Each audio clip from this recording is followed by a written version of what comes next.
Knacko Music. Oti property, oskidi, takabata, icho, andidi nacho, koda. Chiga kara tichichema misasi chapera. Tawa kuda kumbo para wakani. Nekuti namuye munga, tira mbiri jeme. Aunde. Tawa kuda kumbo para wakani. Aunde. Atinga bete au pamureza tichichema. Aunde. Tawa kuda kumbo para wakani. Aunde. Atinga bete au pamureza tichichema. Aunde. Tabakuda kumbo imagine message. Go, ndizo tiri kutaurwa makombi. Gile nora kubata fiyo. Oguma bubu, ugutafara. Kuyebu ebi, kumandara. Nekumbare, kuwazana. Grempiu, kumufombi. Kuchitungiza nekuziva rasekwa. Ona kupara kwa chokwa tindo itaka na kuchema kumboka kwa tifita. Ona tabakutaga mriwo. Mskana kanako we kumupara nae. Vame wachiti cheme ni batangoma. Aunde.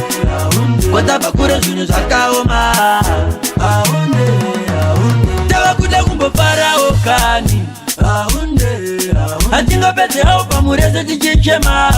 Aunde. Tawakuda kumbo para okani. Aunde.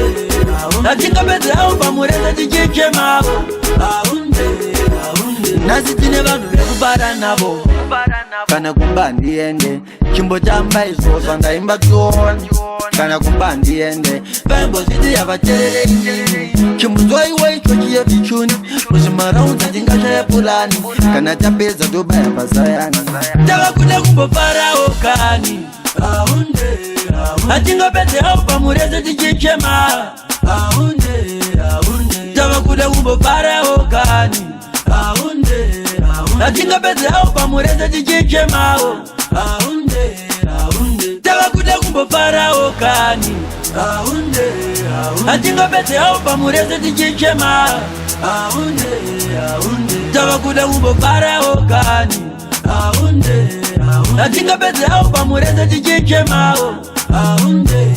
Tawakuda kumbo imagine message. Go, ndizo tiri kutaurwa makombi. Gile nora kubata fiyo. Oguma bugu, ugutafara. Kuyebu ebi, kumandara. Nekumbare, kuwazana. Grempiu, kumufombi. Kuchitungiza nekuziva rasekwa.